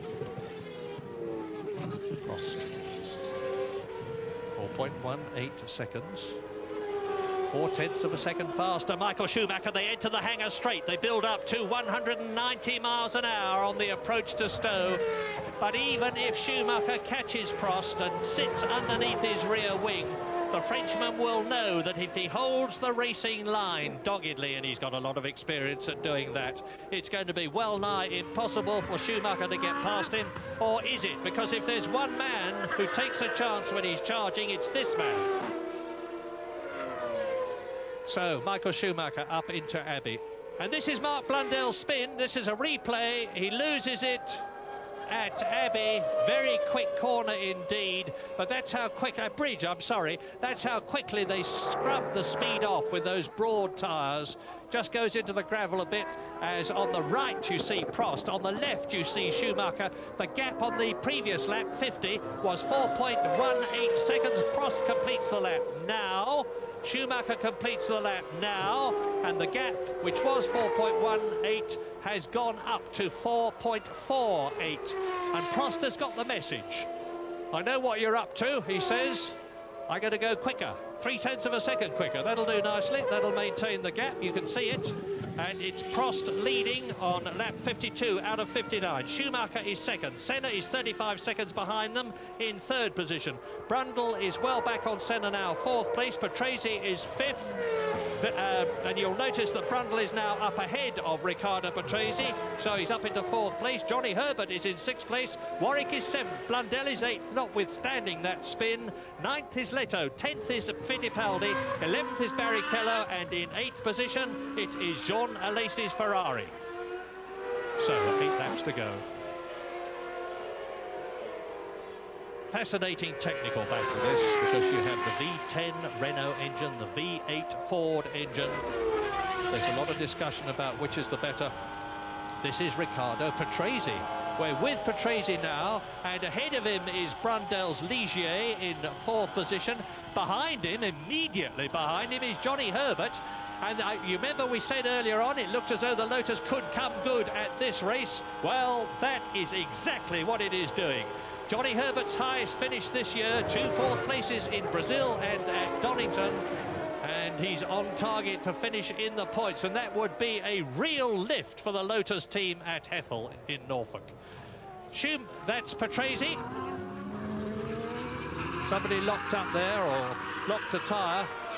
Brundle, Patrese right behind him. Now here they come, Fittipaldi, Boutsen, Alesi, they've been lapped. Brundle is coming up to lap them again, with Patrese in his wheel tracks and Johnny Herbert right behind him. So you're looking now at the battle for 5th, 6th and 7th places, behind the lapped Fittipaldi in the white Minardi wearing the yellow helmet. Fittipaldi wearing the yellow helmet. Alesi, Barrichello, and this is Patrese's chance, and he's taking it. He's going to try and nip through and take Martin Brundle, who is held up by the cars ahead of him. But Brundle is a canny driver, as Jackie just said. He closes the door, but they're still held up by the battle. Fittipaldi, Alesi and Barrichello for respectively 10th, 11th and 12th places. The leaders are now on lap 53 out of 59, and we're with Riccardo Patrese. The very, very experienced 249th Grand Prix this is for Riccardo. There was talk that he might be losing his place in the Benetton team, but he's fought back. And look at Johnny Herbert right behind him. And Herbert is driving a Lotus which has got one of the customer Ford engines, and it's got a lot less power than the Benetton, no doubt about that. So that's a testimony to the skill and the determination of Johnny Herbert. And Brundle goes now. Herbert's attacking, and Herbert's taking Patrese. Is he? Riccardo refuses to give way as they go round the left-hander at Abbey. Herbert attacks again as they come up to the 160-mile-an-hour bridge corner. Brundle is still in that fourth position, 4th, 5th and 6th. You look at them now, but the three ahead of them are pulling away. The battle between Fittipaldi, Alesi and Barrichello for 10th, 11th and 12th places is easing away from this battle for 4th position. Brundle has got it, and Herbert goes for it again as they come up to Woodcote. Patrese is up alongside Brundle almost, and Brundle has got Johnny Herbert right behind him. Wow, into Copse. This is 5th gear, 160 miles an hour, lap 54. We haven't forgotten the leaders, don't worry. Prost is still ahead of Schumacher by 5.5 seconds. Senna is still third, 38 seconds behind Schumacher. And still Brundle versus Patrese versus Herbert. Ligier versus Benetton versus Lotus. Renault engine versus 2 Fords and through. And Brundle's in trouble. Brundle's in trouble, something's happened, the Ligier is stopping. Johnny Herbert moves up into 5th position. Riccardo Patrese moves up into 4th place, and now he's pulled clear and he's closing up, but this is Johnny Herbert's chance because Riccardo Patrese is closing up on the Barrichello-Alesi battle in front of him. And this, if Johnny Herbert plays his cards right, he could get through and take what is now 4th position from Riccardo Patrese. There's Riccardo. Remember, his teammate, Michael Schumacher, poor old Martin Brundle. That's tough luck for Martin Brundle. He's driven another fine race. That's his 5th retirement of 1993. As Barrichello has a go at Alesi. And Alesi in the Scarlet Ferrari is in 11th position. Andrea de Cesaris doing a bit of rallycross driving in the new Tyrrell. And Patrese in 4th position, Herbert in 5th place. The leaders are now on lap 55, are closing up on Rubens Barrichello, the young Brazilian, who is in 12th position, chasing Alesi and Fittipaldi. And Alain Prost has just gone through on his 56th lap, 8.6 seconds ahead of Schumacher. Prost has really got cracking as Rubens Barrichello goes for Alesi, and the position of the Ferrari just fails to get it. And Rubens Barrichello is 21 years old. He's the youngest driver in the race, and he's attacking the most forceful, determined driver of them all, many people think, Jean Alesi. As Riccardo Patrese doggedly hangs on to his 4th place ahead of Johnny Herbert. Johnny Herbert looks as though he's on target for 2 World Championship points to add to the 6 that he already has. That would help him in the World Championship. He's in 7th place. Patrese coming through to complete another lap as they go into the new complex. Ferrari, Brooklands, now the 2 right-handers at Luffield, 3rd gear. 2nd gear for the second one for some of them, and then they're up to 3rd, 4th, 5th and 6th. And Alain Prost is on his 56th lap, 8.5 seconds ahead of Schumacher, as Patrese closes right up in 4th position. On 11th place, Rubens Barrichello. And this is what, Martin Brundle. We've seen the sad side of one Englishman walking in, Damon Hill. And now pensive Martin Brundle, a lot of experience in his Grand Prix career, also walks in from his 108th Grand Prix. Now, there is Alesi, followed by Barrichello. A lap behind, if you follow me, Patrese and Herbert. And Riccardo Patrese is drawing on all his experience of this sort of situation now to keep ahead of Johnny Herbert, the Englishman in the Lotus, who is in 5th place. Derek Warwick has been lapped, but he's in 6th position. And if Derek Warwick stays where he is now, it will be the first point that the footwork team have got this season. They did the whole of the first half of the season without any points at all. And if Derek Warwick finishes there, it will not only be his return to the points in Grand Prix racing, and very well deserved too, but it will be his and the team's first point. Well, Jackie, can you see anything stopping Alain Prost now? He's on his 57th lap in 59, and he is nearly 10 seconds ahead of Michael Schumacher. I think it's just the master at work. I think he's paced himself perfectly. Of course, I think the great fortune of the trouble that Damon Hill ran into has given to Alain Prost this race in a very easy manner. I wouldn't have expected him, in fact, to pass Damon. I think Damon had the race, so I really take my hat off to the young man. I'm sad for him because I would like to have seen a name of Hill on this trophy for the British Grand Prix. His papa never did win the British Grand Prix, and it would have been nice for Betty, I know, who must be here today, as well as Georgie, to see Damon Hill win this, which he could easily have done. And there you see him right now, speaking to Frank Williams, clearly they know what's going on there, because the telemetry, which feeds about 1,000 impulses in every time the car passes the pits, 2.5 seconds worth of unloading, they must have known what happened to that engine right away, and maybe even knew before it happened. But there, in fact, is Alain Prost leading the race, as down in the pits is Damon Hill with Jonathan Palmer. Damon, that was simply appalling misfortune. Can you tell us what happened? Well, I pushed very hard after the safety car pulled off, because clearly there was nothing in it between myself and Alan for the last 20 laps. So it'd be important to push as hard as possible to make a break. And just coming out of club corner, it made a noise, and I lost all power. And I think it was a mechanical failure in the engine. No warning at all prior to that? The car was running well? Yep, fine, yep. And do you think, I mean, you were looking in great shape, you seemed to be holding Alain, you made a good charge, as you said, after that stop. Were you confident you could have held him off to win your first Grand Prix? Well, I was giving it a damn good go, and I could see him slowly dropping back. I mean, he was right on my tail at one time, and then as I looked in my mirrors, he was maybe 2 seconds back. And I knew that I'd have to put in a good 5 or 6 really hard laps to make a break on him, and I never got... Well, there's no question... I never got the chance to finish it off. Well, there's no question. Everyone was really willing you for that win, Damon. Thank you very much, and our real commiserations on that. Okay, thanks for everyone's support over the weekend. And Alain Prost is into the Vale and up to club corner for the 59th time in this 59-lap British Grand Prix at Silverstone. And he is about to win a record 50th Grand Prix, the first Grand Prix driver in the history of the sport to achieve an incredible half-century of victories, and that will be his 6th win this year.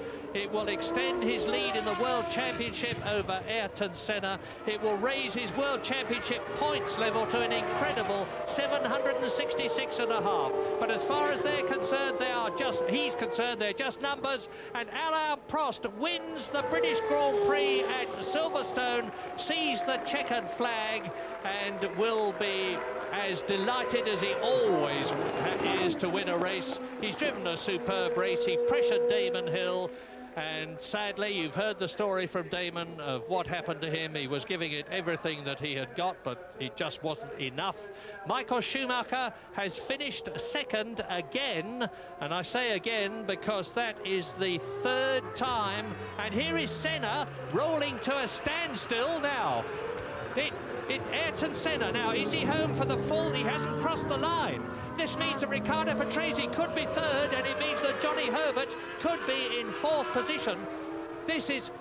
Ayrton Senna always seems to have bad luck at the British Grand Prix. He's only won it once. Prost there is on his victory lap. But the Brazilian, has he run out of petrol? I'm waiting now to see who comes and takes that checkered flag next. There is Blundell finishing. That was JJ Leto in the Sauber finishing. We're still waiting for whoever it is who's going to be 3rd to come home. And it looks as though it's going to be Riccardo Patrese. The Italian is going to have a rostrum position at the British Grand Prix. And Benettons are going to finish 2nd and 3rd. Senna out of the British Grand Prix, and Johnny Herbert is going to finish in 4th position, and that is official. Riccardo Patrese finishes 3rd. Johnny Herbert for Lotus is in the points.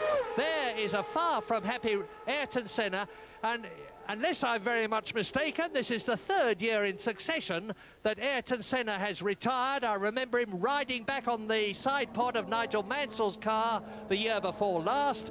Last year, he nearly had the opportunity of doing the same thing, but declined it. And for the 3rd year running, Senna is out. That means no points for him. And it won't alter his World Championship position, because he was a long way ahead of the 2nd place man the 3rd place man in the championship, Damon Hill, and the 4th place man, Michael Schumacher. But Michael Schumacher will move up to 3rd in the championship ahead of Damon Hill. But this is the man. Alain Prost has won the British Grand Prix, not for the 1st time, or the 2nd, or the 3rd, or the 4th, but for the 5th time. Because Prost won the British Grand Prix as long ago as 1983 and followed it up with victories in 85, 89 and 90, and now in 1993. Another famous victory for the Frenchman and for the Williams-Renault team. And once again, poor Damon Hill has had to retire. That's his 4th retirement after having to go out of the race in South Africa and San Marino and Spain. But Williams have done it with 50% of the team in the place that matters. First position. Prost rolls into the Parc Fermé now, which is where the cars have to go to be examined by race officials to make sure they're legal. There's Michael Schumacher. He's home safely in 2nd position, although he's being pushed. I suspect he's just allowed the engine to die. He finished 7.6 seconds behind Alain Prost, and a long way ahead of his teammate. But Benetton, for the first time this year, have got 2 cars in the first 3 places. Senna, having contemplated things, wearily gets out of the car, waves to the crowd, which he loves. He loves driving in Britain, not when he retires.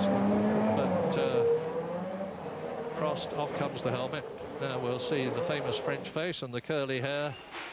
And Johnny Herbert has finished in 4th place. Lotus are back, and that is great news. Ayrton Senna finishes in 5th position, because most of the other people had been lapped, and Senna, although he's a lap down, still takes 5th position. Derek Warwick finishes in 6th, and Mark Blundell in 7th place. So Johnny Herbert for Britain 4th, Derek Warwick for Britain 6th, Mark Blundell for Britain and France, because he drives for the Ligier team, 7th. The British drivers Hill and Brundle sadly out of it. Riccardo Patrese on the right. Oh, he'll be... Well, look at that. And Michael Schumacher smiling. He's, as ever, tremendously cheerful young man. And, well, what does the expert think? Jackie Stewart, 50 wins for Alain Prost, but the new boy's coming up fast. Well, I think it's great for Alan. 50 wins. I really congratulate him. As I said, I was there on his 28th win when he beat my record. I said at that time, you know, Alan, I'm sure you'll go on to win 40. Well, he's certainly proving me wrong. He's adding to them all the time. Nevertheless, 50 is an incredible record for anyone to meet. The man who's walking beside him right now may be the man who will have to take that challenge on, but it'll take him a lot of years to do that. It certainly won't be Riccardo Patrese, because he's had enough victories behind him now, almost to serve what perhaps he deserves, but he's had a lot of races. But Schumacher is a rising star. Ayrton Senna today, again unlucky at Silverstone, but of course started with great verve, but I don't think he was ever going to do the job today. Damon Hill certainly could have done the job as far as I was concerned, and it's very sad that he wasn't given that opportunity to win this home Grand Prix. But to the little professor, he really is the master at going faster, as George Harrison once said. He really is the intelligent driver. He drives only as fast as he needs to drive. He somehow conserves his engineering ability within that car and its preparation.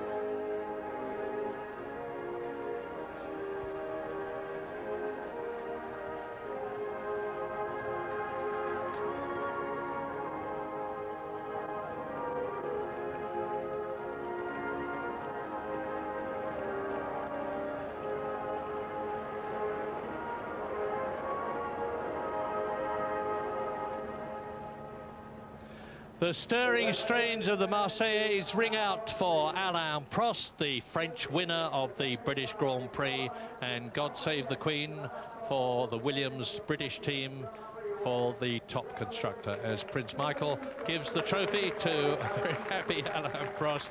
Well, that 6th win has increased his points in the 1993 season to 67, one race into the second half of the championship. Michael Schumacher receives his trophy from Kenneth Clark.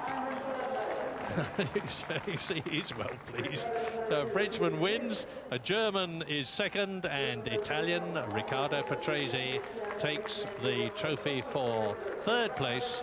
So it's a pretty international British Grand Prix. France, Germany and Italy. An Englishman, Damon Hill, breaks Nigel Mansell's lap record, having led the race for a long, long time. Sadly, today was not his day. It most certainly was Alain Prost's. And now the inevitable champagne spraying, with which, of course, Alain Prost has got a great deal of experience. And I remember Nicky Lauda saying once, I hate all this because it takes about 3 days to wash the smell of the stuff out of my overalls afterwards. And those overalls cost well over £1,000 a pair.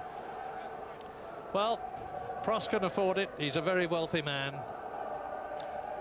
And the little Frenchman, and you see now why I use that word a lot, as Riccardo Patrese and Michael Schumacher tower over him, with confirmation of the fact that the 1993 British Grand Prix at Silverstone has been won by Alain Prost for Williams-Renault, with the Benetton Fords of Michael Schumacher and Riccardo Patrese second and third, ahead of Johnny Herbert, Ayrton Senna and Derek Warwick. And down in the pit lane, Jonathan Palmer can tell us what happened to Ayrton Senna.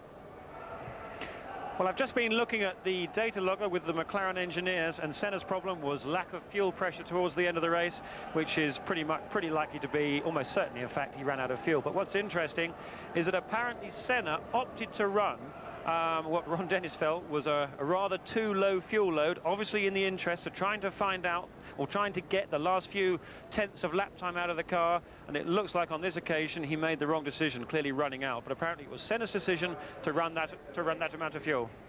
Now also we've got news from Patrick Head that there is no indication on their telemetry whatsoever that there was any problem with the engine prior to it going, so it looks like a mechanical fault for that Renault V10.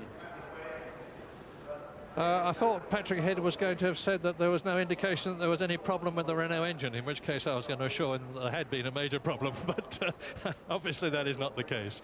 Victory for Alain Prost at Silverstone in the Williams. A great day for Benetton, second and third. First time they've done that for a long time. Johnny Herbert, a great day for Lotus and for Johnny himself. Fourth position. Not a great day for Ayrton Senna, lapped in fifth position, but Derek Warwick scores the first point that Footwork have had for a very long time. Mark Blundell just out of the points in the Ligier. JJ Leto in the Sauber finishing much higher than he might have expected to because he started well down. At least Jean Alesi finished, which is more than his Ferrari teammate Gerhard Berger did. And Katayama and Brundle, of course, were well down by virtue of the fact that they had been lapped many times. 14 drivers were officially classified as having finished out of the 25 that started. Damon Hill's fastest lap time was 1 minute 22.515. Alain Prost now a comfortable 20 points ahead of Ayrton Senna in the championship. Michael Schumacher moves ahead of Damon Hill after Damon's retirement. Schumacher 2 points ahead now. And Riccardo Patrese, who was down in 8th position before this race began, is now up in 5th. And as you see, Johnny Herbert has got 6 points now, with the bottom Ferrari, 9 points, I'm sorry, Johnny Herbert, and Derek Warwick down at the bottom of the table, but nevertheless he's on the table and has got a point for Footwork. That will help them in terms of morale, and it will help them financially no end too. So the crowd at Silverstone have seen an exciting and certainly a very eventful British Grand Prix, and now the Williams team 45 points ahead of McLaren Ford, and it looks like nothing's going to stop them winning the Constructors' Championship this year. But Benetton inching up on McLaren, just 11 points in it. Ligier still on their target, but they've got to score some points to make sure they get 30 by the end of the season, which is what they are aiming to do. And the Lotus team with 10 has moved up a place in the championship. And down in the interview room, waiting to talk to Martin Whitaker, on the left, Riccardo Patrese, on the right, Michael Schumacher, and in the middle, the man, Alain Prost. Gentlemen, congratulations on a fabulous British Grand Prix, which had excitement written all over it right down to the last lap. Turning to you, Alain, today you set another landmark in an illustrious Grand Prix career with your 50th victory, but this was a race where your teammate Damon Hill looked to be heading for a dream first win in the front of his home crowd. Was there anything you could have done about it? I don't know what I was able to do. In fact, I was able to catch him. Was quite far at the beginning because I missed the start again. Was 8 seconds behind and was able to catch him and to be just behind him. But to overtake a car here, it's quite difficult. He was driving quite well. I think it would have been very, very difficult to overtake him. I just wanted to go until the end like this behind him and just wait for the right opportunity. But I don't think it looked that I would have had one, you know, and would have been difficult. Presumably the team would have radioed through Damon's problem. Did this give you further cause for concern? I saw his problem. And I was wondering if he was pulling more revs or something, and I didn't know what to do, but I slowed down quite a lot. But when I slowed down, I mean, Michael was pushing behind me quite hard, and then it was more and more difficult. I think because I slowed down, maybe the tires pressure were a little bit low and was more difficult to go fast and fast at the end, but I was able to keep the pace anyway. Well, Michael, turning to you, consistency seems to be the name of your game. Another podium finish here in Britain. It's looking good and you're closing in on Senna. Yeah, that's right. I mean, we should have been even in front of Senna, but the beginning of the season didn't run so well as it does now. Unfortunately, Alan could make up the pace again at the end. I thought there is maybe a little problem with his car as well after Damon blew up. And I was pushing really hard. I mean, I couldn't do anything more, but was not able to come closer than 4 seconds, and then he started to push a bit harder. But I believe the performance from the car is really great, and I'm quite happy. We have now both cars in the first 3, and I think there's a good result. Well, turning to your teammate, Riccardo Patrese, you grabbed 3rd place in the dying moments here to claim your first podium finish this year. Tremendous result. Yes, I'm very pleased. Really, this is the first race that I enjoy very much this year. The car went very well, and it was really very busy the last part of the race after the safety car, because lap cars with me, Brandel, Herbert, they were really quite wild, I should say. So it was quite interesting. I'm very, very happy, and also because the team had a little bit of passion. I did the first part of the season didn't come really very right for me, but I hope now that is a new start for the second half. Once more back to you, Alain. A word perhaps for the thousands of British supporters here who turned up to see Damon win. Yeah, I mean, I'm sorry because during the whole weekend he was driving very well. He has done a very good job, and I really think he deserved to win this race, especially here at home. And that doesn't happen. It's not, you know, that's my 50th victory, and I would have liked to win in a different ambience. You know, for sure the people here are very disappointed, and I'm very sorry for them, very sorry for them, but nothing I can do about that. You know, I will be happy a bit later in the day. Turning our thoughts just briefly ahead to Germany in 2 weeks' time, Damon showed you a clean pair of heels here. What are the prospects next time round? I think this one was a very strange race for us because of Damon's situation, and I think Germany would be a little bit different in terms of pressure. Because I won again here, I would be a little bit more relaxed for the championship. Also, Hockenheim, we should go very well because our car is fast. We have a very powerful engine, and Hockenheim should be good. Yeah. And I'm sure the man next to you is going to be fired up on home soil. Michael, what are the chances? I mean, it depends what he is doing. I think now he has 50 victories. He's leading the championship far enough. Maybe I think he let me through, and I can win the race. Maybe we have a talk later about this. But I think that as we saw here and over the last races, our car is performing very well behind the Williams, in front of the McLaren, and I think that is our position we are in.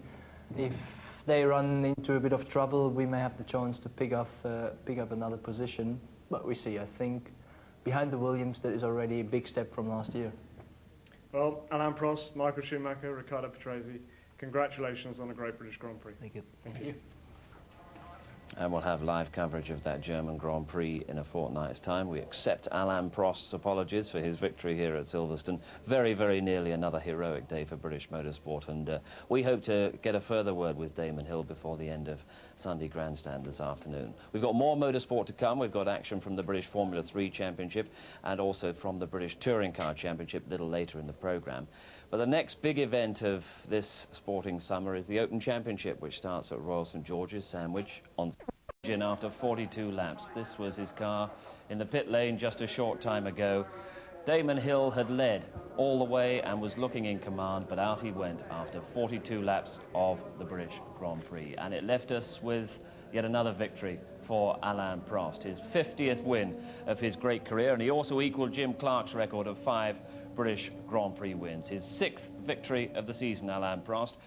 The Benetton drivers Michael Schumacher and Riccardo Patrese filled the other rostrum places, but Johnny Herbert had his 3rd, 4th place finish of the season, while Derek Warwick collected his first point of the season in 6th. Ayrton Senna dropped back after suffering a fuel pressure problem on the very last lap.